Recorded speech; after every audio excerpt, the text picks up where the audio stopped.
윤석열 전 대통령을 향한 그 내란 특검 외에도 김건희 특검도 따로 움직이고 있죠. 어제는 공천 개입 관련된 의혹을 수사하기 위해서 윤상현 국민의힘 의원의 사무실, 국회 사무실을 압수수색했습니다. 자, 그 전에 저희가 보여드릴 내용은 바로 과거 윤상현 국민의힘 의원과 관련된 그 윤 전 대통령과 명태균 씨와의 통화 내용을 잠깐 들려드리도록 하겠습니다.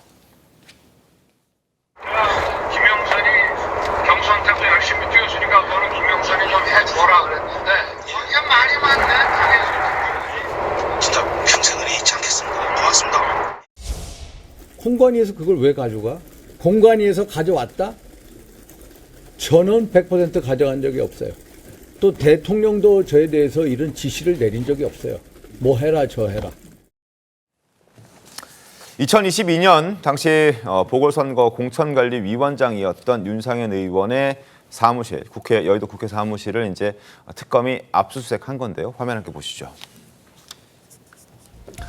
전격 강제수사 착수, 공천 개입 의혹, 윤상현, 김영선, 김상민 전 부장검사까지 주거지와 사무실 등등 10군데 압수수색, 강제수사를 착수했습니다, 어제.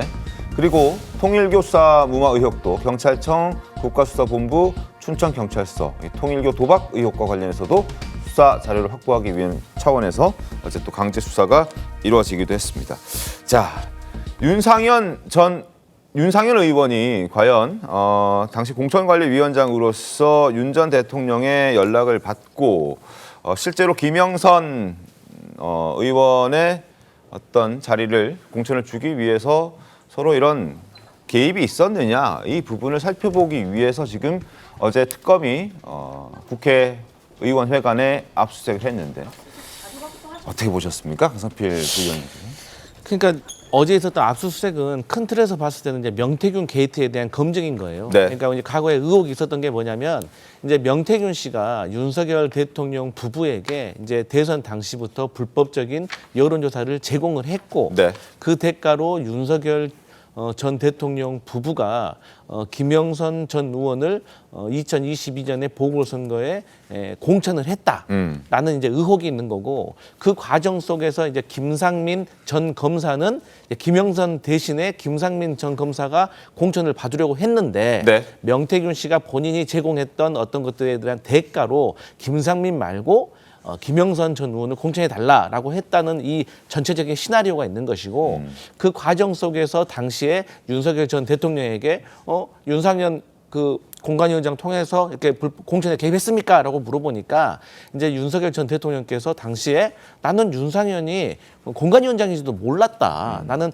정진석이 공관위원장인 줄 알았다. 라고 하면서 이제 쉽게 말해서 거부를 한 거 아니겠습니까? 부인을 한 거. 그리고 또 당시 윤상현 의원 같은 경우도 나는 지시 받은 적이 없다라고 해서 넘어갔던 사례예요. 그런데 윤석열 전 대통령의 거짓말이 드러난 것이 이제 명태균 씨와의 통화 내역을 들어보니까 윤석열 전 대통령은 윤상현 의원이 보궐선거의 공관위원장이었다는 걸 정확히 알고 있었다는 것이죠. 그래서 이것이 드러났기 때문에 사실 이건 수사라기보다도 이제 정확한 증거를 찾는 과정이라고 생각합니다. 그렇군요. 국민의힘에서는 소속 의원들에 대한 강제 수사가 시작되니까 강하게 반발하고 있습니다. 이거 전형적인 정치 보복이다라고 직격을 하고 있는데, 송원석 원내대표 얘기 들어보시죠. 이러한 일련의 과정은 정상적인 수사권의 행사라기보다는 야당을 향해서 과잉 불법적인 권력 남용이다, 이렇게 생각을 합니다. 옛말에 화무 11홍이고 건굴 10년이라고 했는데 그 칼날이 언제 되돌아올지 모릅니다. 다시 한번 이재명 정권과 더불어민주당에게 촉구합니다. 권력 남용하지 마시고 과잉 수사하지 마시고 정치 보복하지 마십시오. 특검이 열리기 전에도 아마 특검이 시작되면 국민의힘 의원들을 향한 수사가 시작될 것이다는 예상, 이런 것들은 충분히 가능했었는데, 실제로 김건희 특검에서 먼저 공천 개입 의혹과 관련해서 국민의힘의 전현직 의원들에 대한 수사를 시작하게 된 겁니다. 아마 당에서는 상당히 긴장하겠습니다. 그렇죠. 그런데 사실 이 공천이라고 하는 것은요, 네. 뭐 흔히 말하는 비밀의 정원이다 이런 표현까지 쓸 정도로 실은 이 공천은 정말 그 속속들이 내부의 정황을 외부에서 전부 다 알아채린다는 것은 사실은 쉽지 않죠. 정당으로서는요 매우 수치스러운 일 중에 하나입니다. 정말 같은 기준과 잣대라면은 사실 더불어민주당도 정말 떳떳할 수 있을까요? 저는 그런 질문을 던지고 싶은 거예요.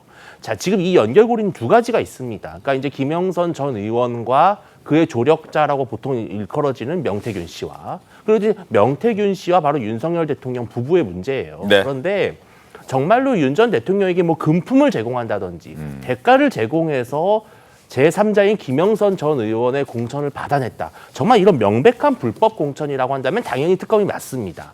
그런데 제가 봤을 때 지금까지 나온 정황으로는 김영선 전 의원과 명태균 씨는 그런 어떤 관계가 성립이 되는 정황은 있어 보이지만 네. 사실 명태균 씨가 직접적으로 어떤 뭐 금품을 제공한다든지 그런 정황까지 나오지 않은 상황에서 이런 식으로 정당의 자율적인 정치 행위인 공천을 들여다본다는 것은 사실은 정치 보복과 정치 탄압의 의혹을 강력하게 받을 수가 있는 것이죠. 명태균, 김영선까지는 뭐 그럴 수 있다 치지만 그게 윤 전 대통령과 국민의힘 지도부까지 연결됐을까? 이 부분은 그렇지 않을 것이다라는 게 이제 의견이었고 실제 이 부분을 조사하기 위해서 이제 특검이 압수수색에 착수를 한 것이죠. 수사 상황을 좀 지켜보겠습니다.